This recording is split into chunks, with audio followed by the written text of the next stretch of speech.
ثم جعلناك على شريعة من الأمر فاتبعها ولا تتبع أهواء الذين لا يعلمون. بسم الله الرحمن الرحيم. الحمد لله رب العالمين، والصلاة والسلام على أشرف الأنبياء والمرسلين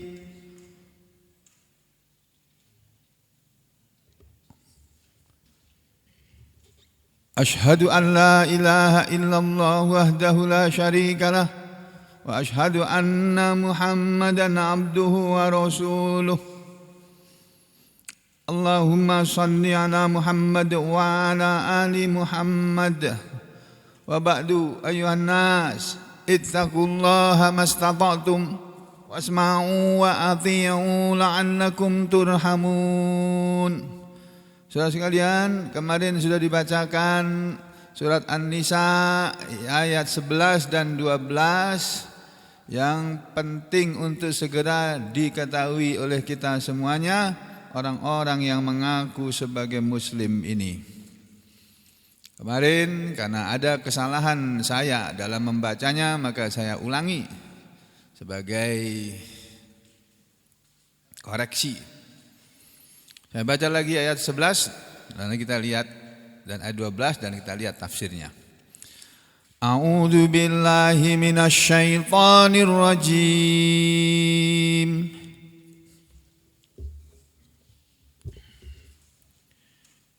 Yusikumullahu fi auladikum lizzakari mithlu hadzil unsayain.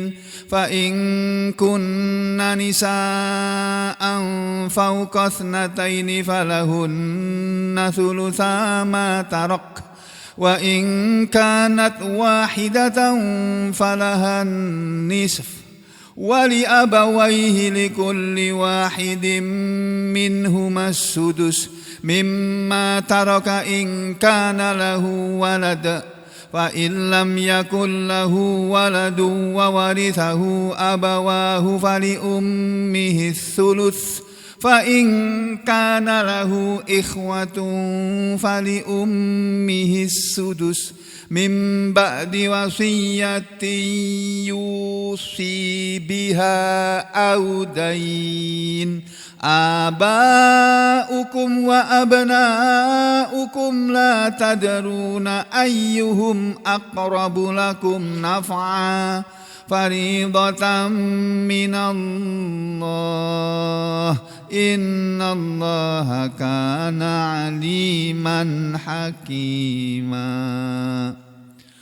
ولكم نصف ما ترك أزواجكم إن لم يكن لهن ولد، فإن كان لهن ولد فلكم الربع مما تركن من بعد وصية يوصين بها أو دين، ولهن الربع مما تركتم إن لم يكن لكم ولد، فإن كان لكم ولد فلهن الثمن مما تركتم من بعد وصية توصون بها أو دين. وإن كان رجل يورث كلالة أو امرأة وله أخ أو أخت فلكل واحد منهما السدس، فإن كانوا أكثر من ذلك فهم شركاء في الثلث من بعد وصية يوصى بها أو دين غير مضار وصية من الله والله عليم حليم. Mari kita lihat penjelasan atau tafsir dari ayat ini tadi. Pada ayat yang ke-11 Allah Subhanahu wa taala berfirman, Yusikumullah, Allah berwasiat kepada kalian. Yang dimaksud dengan Allah berwasiat yaitu ya'hadu ilaikum. Begitu kata sebagian ahli tafsir, ahli bahasa dan ahli tafsir ya, ulama-ulama ini. Memerintahkan kepada kalian. Jadi bunyi ayatnya yusikum, yang kalau diartikan menurut bahasa berwasiat kepada kalian, maksudnya memerintahkan kepada kalian. Wa, dan menurut tafsir yang lain yusikum itu maknanya yafridu la alaikum. Yafridu, Allah mewajibkan, Allah memfardukan alaikum kepada kalian. Yusikumullah, Allah berwasiat kepada kalian, maksudnya Allah memerintahkan kepada kalian atau Allah mewajibkan kepada kalian fi auladikum, pada anak-anak kalian. Ya, ini fi auladikum maksudnya tentang anak-anak kalian, maksudnya fi amri auladikum, tentang urusan anak-anak kalian, idza mittum, apabila kalian mati, apabila kalian meninggal dunia. Jadi kalau kalian meninggal dunia, wasiat Allah kepada kalian, hei laki-laki yang beriman, hei bapak-bapak ya, yang punya anak atau tidak punya anak, ya, ini Allah berwasiat tentang anak-anak kalian kalau kalian sudah mati. Ya. Terus apa wasiatnya? Lidzakari mislu hadzil unsayain. Lidzakari, untuk anak laki-laki, mislu bagiannya semisal sama dengan hadzi bagian al unsayain, dua anak perempuan. Ya, ini lidzakari, kata ahli tafsir Imam Al-Baghawi, lidzakari untuk laki-laki, mislu bagiannya semisal hadzi bagian al-unsaya, ini dua anak perempuan. Ya, ini dimaksud dengan warisan anak laki-laki itu 2 kali lipatnya warisan anak perempuan, atau warisan anak perempuan separuhnya warisan anak laki-laki. Lalu Allah berfirman, fa in kunna, maka jika adalah mereka siapa? Yakni mereka al-matrukati minal aulad. Mereka para anak-anak wanita yang ditinggalkan, ya, al-matrukati. Mereka yang ditinggalkan oleh bapaknya yang mati, minal aulad, dari anak-anak itu. Kalau mereka anak-anak perempuan tadi, kalau anak-anak itu nisaan, berupa anak-anak perempuan, anak-anak wanita, fauqosnata, ini jumlahnya lebih dari 2 atau 2. Fauqosnata ini maksudnya ibnata, ini kalau yang ditinggal mati itu 2 anak perempuan, fasoidan atau lebih. Jadi 2 sudah termasuk. Orang meninggal dunia meninggalkan 2 anak perempuan, bagian warisannya falahunna, maka untuk mereka anak-anak perempuan itu tadi, karena enggak punya anak laki, itu 2 anak perempuan atau lebih, bagiannya adalah sulusa, 2/3 mataroka, apa yang dia tinggalkan, 2/3 dari harta warisan si mati. Wa ingkanat, dan jika adalah yakni albinta, jika adalah anak perempuan itu wahidatan, hanya seorang wanita saja, hanya 1 perempuan saja. Maksudnya ingkanat yaitu in waqa'at wahidatun, jika kejadiannya itu wahidatun, anak perempuannya itu hanya 1, falahan nisfu, maka untuk anak perempuan yang satu-satunya itu warisannya hanyalah separuh dari harta warisan bapaknya. Jadi kalau bapaknya punya harta 1 triliun, anak perempuannya cuma 1, anaknya cuma 1 dan perempuan, itu cuma 0,5 triliun aja jatahnya. Yang 0,5 triliun kemana? Ke orang lain. Waduh, ya itu dia. Makanya diujilah manusia yang beriman dengan ayat ini. Sanggup enggak ngamalkan ini? Kalau enggak sanggup, kafir sudah. Kafir pada ayat ini. Orangnya tetap muslim tapi amalannya kafir. Ancamannya apa? Ancaman hukumannya apa? Ada di belakangnya, di ayat belakangnya. Ancamannya hukumannya Pak Sambo itu apa? Hukuman mati itu ya. Paling berat atau seumur hidup atau 20 tahun. Itu kalau jadi sidangnya. Ya. Jadi maka bagi anak perempuan tadi bagiannya adalah separuh dari harta warisan bapaknya. Wali abawaihi. Nah, sekarang kedua orang tuanya. Ada orang meninggal dunia masih punya orang tua itu dapat warisan dari anaknya. Wali abawaihi, dan untuk kedua orang tuanya. Wali abawaihi maksudnya yakni li abawayil mayit, bagi bapak orang atau orang tua si mayit. Untuk kedua orang tua si mayit. Maka dan untuk kedua orang tua si mayit, wali abawaihi, dan untuk kedua ibu bapaknya, likulli wahidin, untuk setiap seorang minhuma dari keduanya, dari kedua orang tuanya, bagiannya as-sudusu 1/6 mimma taroka, dari apa yang dia tinggalkan, ingkana, jika adalah, lahu baginya, atau jika dia mempunyai waladun, anak. Jadi kalau orang mati punya anak, orang tuanya masih hidup, orang tua dapat jatah. Jatahnya berapa? Kalau bapaknya masih hidup, ibunya dapat 1/6, bapaknya dapat 1/6. Potong dulu, keluarkan dulu 1/6 dari harta warisannya, kasihkan bapak sama ibu, sisanya dibagi anak-anaknya. Ya. Aroda yang Allah maksudkan, kata ahli tafsir Imam Al-Ghawi, annal aba wal umma, bahwasanya seorang bapak dan seorang ibu, yakunu adalah likulli wahidin, untuk setiap seorang minhuma dari keduanya, sudusul mirasi 1/6 warisan, 1/6 harta warisan.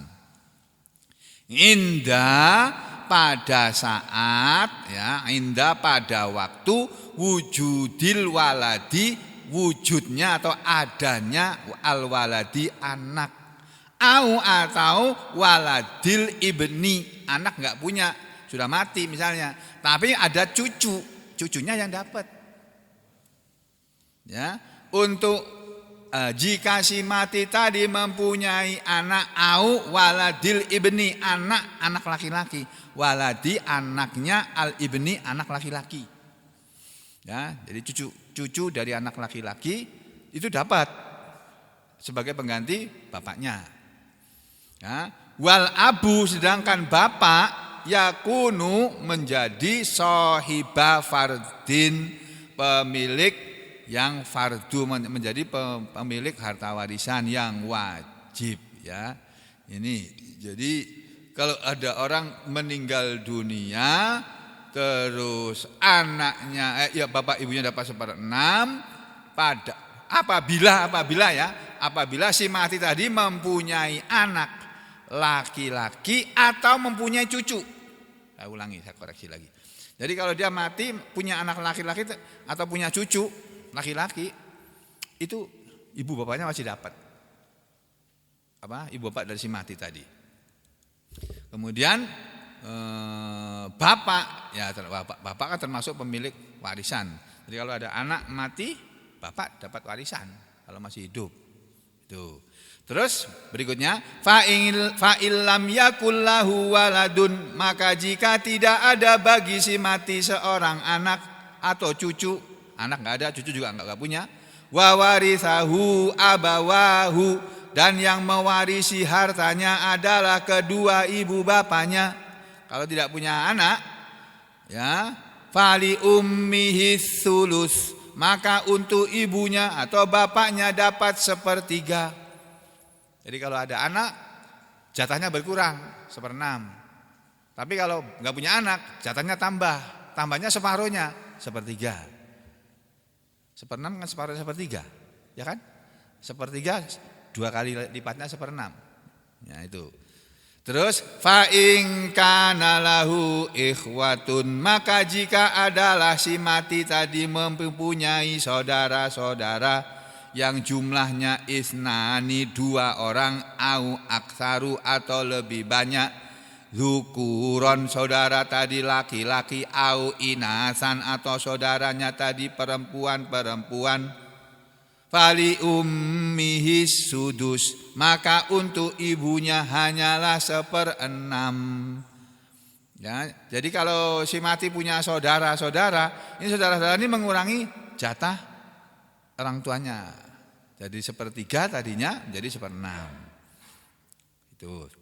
Wal baki, sedangkan sisanya yakunu menjadi lil abi untuk si bapak, ingkana ma'aha abun, jika ada bersamanya bapak, ya.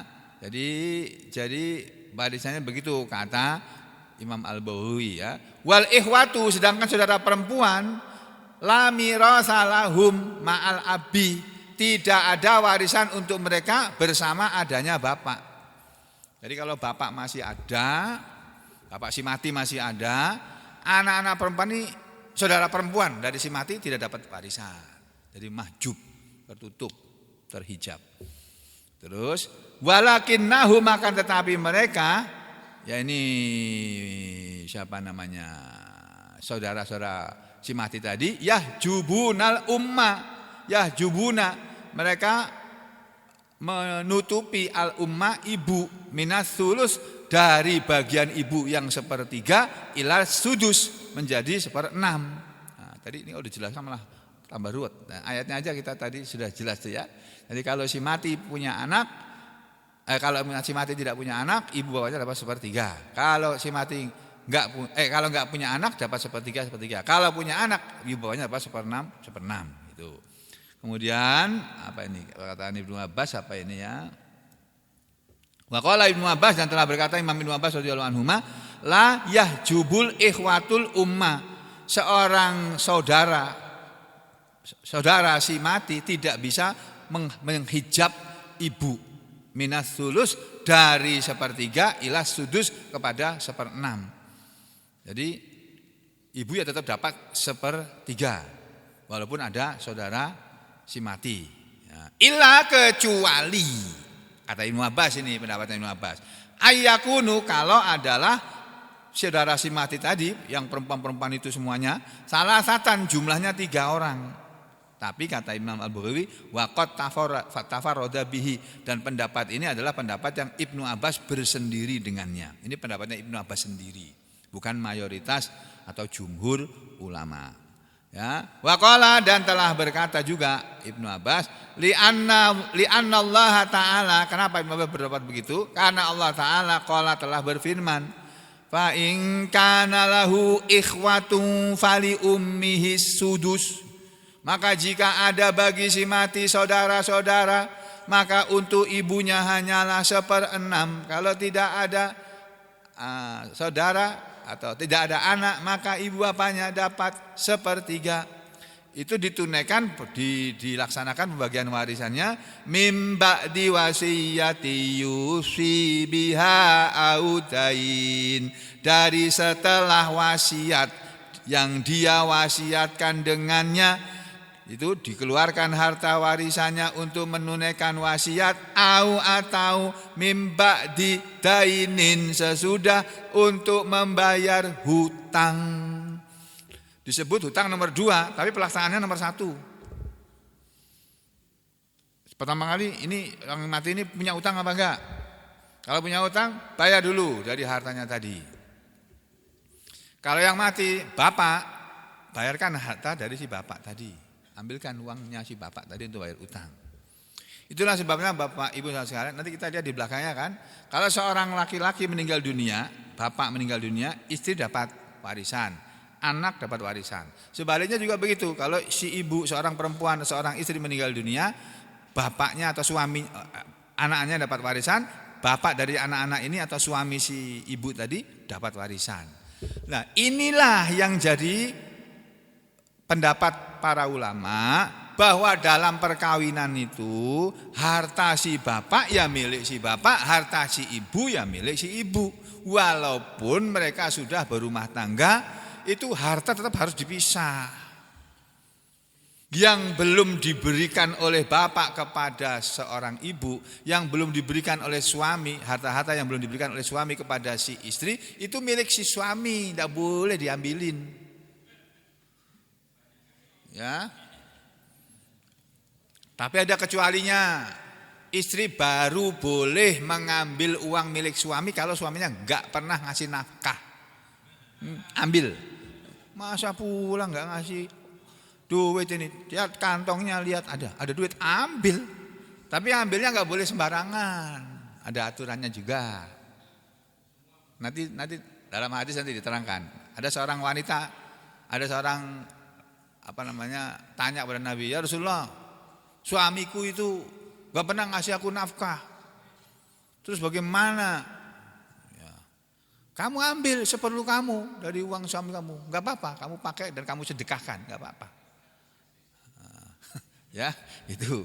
Jadi berdasarkan hadis, ayatnya enggak ada, tapi hadisnya ada, ya.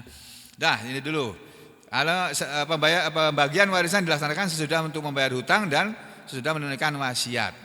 Ya, al-mirasa, warisan itu, harta warisan itu muakhorun, diundurkan pembagiannya anid daini, dari hutang, wal wasiyati, dan wasiat jami'an semuanya.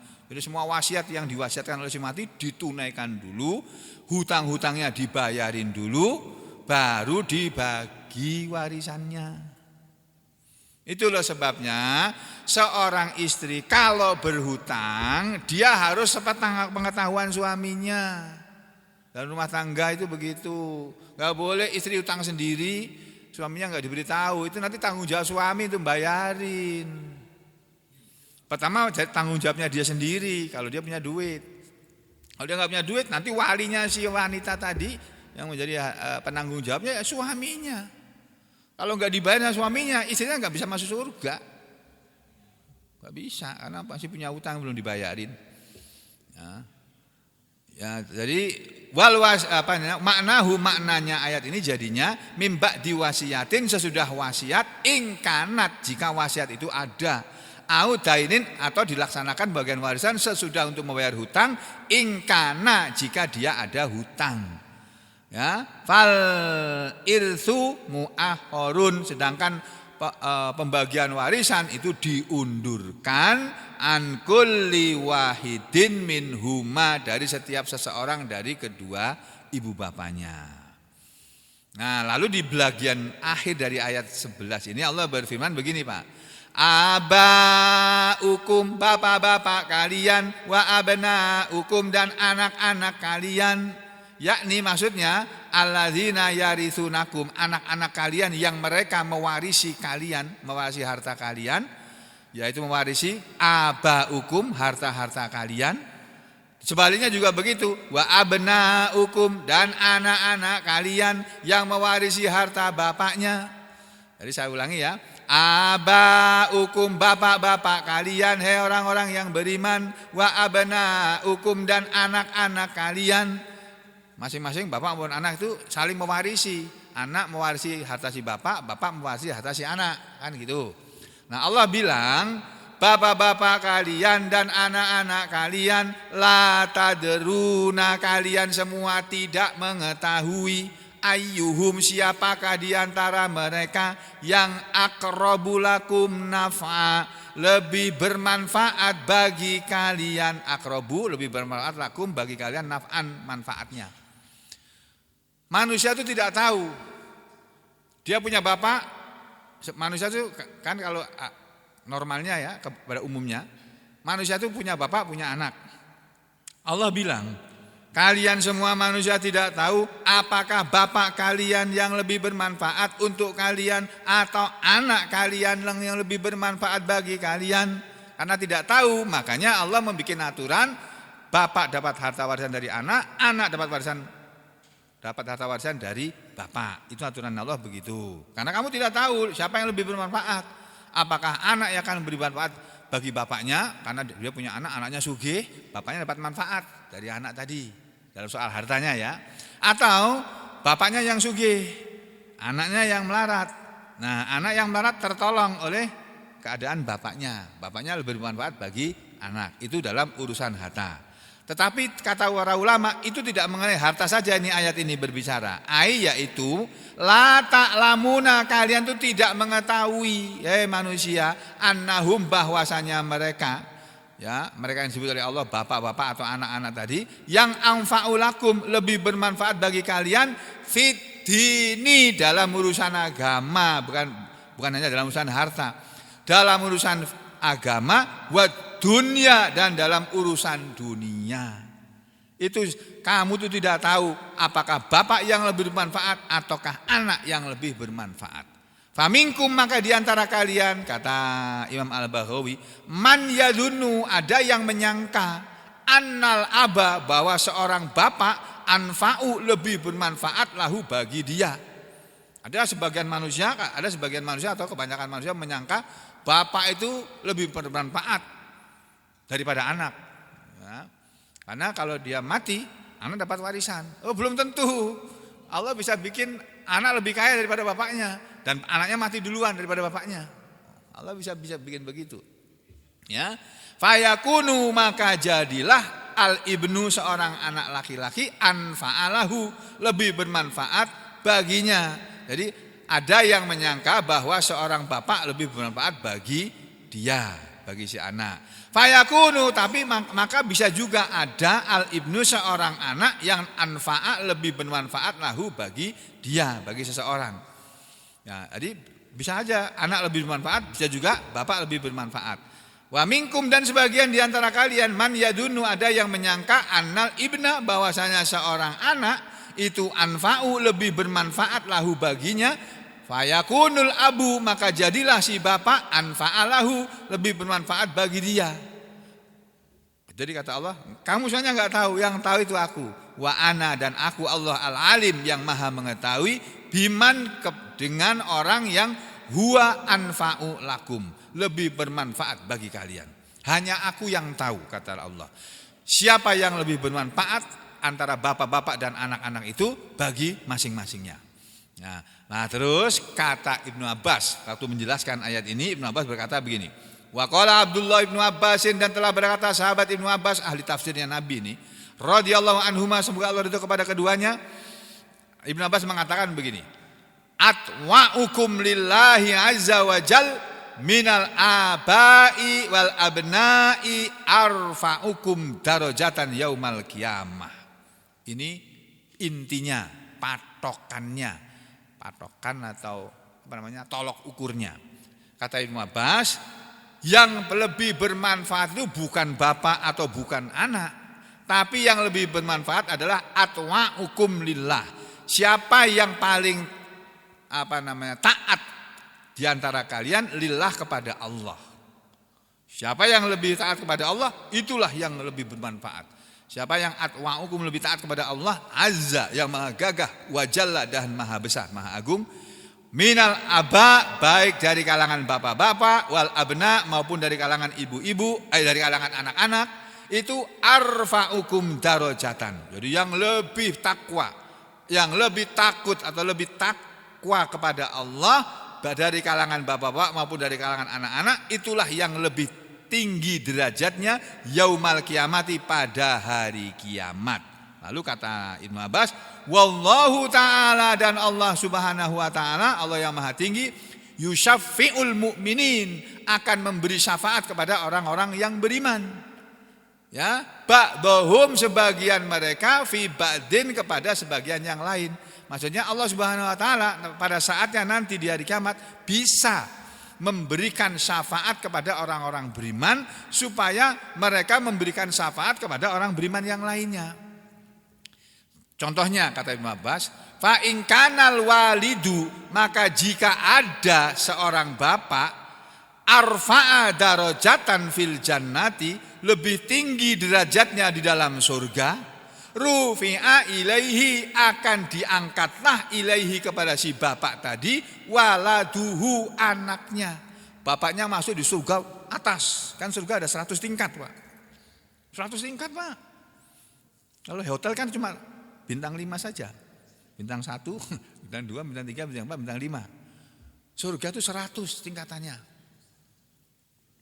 Nah kalau si bapak berada di surga yang tinggi, anaknya di surga yang bawah, bapak ini diberi hak oleh Allah untuk menolong anaknya, diberi syafaat, diberi hak membela, memberi pertolongan, syafaat kepada anaknya. Nak, aku akan minta sama Allah ya supaya kamu naik ke sini ke tempat bapak. Itu kalau bapaknya lebih bertakwa kepada Allah, anaknya akan terangkat. Itu. Wa in kanal waladu, sebaliknya wa in kanal waladu, dan jika adalah si anak tadi ternyata di akhirat sana arfa'a darajatan, lebih tinggi derajatnya. Sebaliknya kalau anak di surga di atas, bapaknya di bawah, rufi'a ilaihi, diangkatlah si bapak tadi ilaihi kepada anaknya. Yang diangkat siapa? Waliduhu, bapaknya atau kedua ibu bapaknya. Litaqarra, supaya menetap bidzalika, pada derajat anaknya tadi, ayunuhum, penglihatan mata mereka, supaya senang diangkat derajatnya karena si anak itu baik. Jadi punya bapak yang soleh itu menguntungkan, punya anak yang soleh juga menguntungkan bagi orang tuanya. Punya bapak yang soleh, anaknya dapat untung dari bapak yang soleh. Punya anak yang soleh, ibu bapaknya dapat keuntungan, kebaikan dari anak yang soleh. Makanya kita diajari oleh Islam untuk mendidik anak-anak kita bukan menjadi pejabat, bukan menjadi orang pintar, tapi menjadi anak soleh atau orang soleh. Tuh kuncinya di situ. Dididik anak kita supaya jadi anak yang baik, anak yang soleh. Bagaimana? Ya dengan agama ini. Makanya pelajaran agama tidak boleh dihapus dari sistem pendidikan nasional, tidak boleh. Ngawur itu anggota dewan kalau sampai menghapus pelajaran agama dari sekolah-sekolah itu. Walaupun bukan sekolah agama, sekolah umum, tetap harus ada pelajaran agama.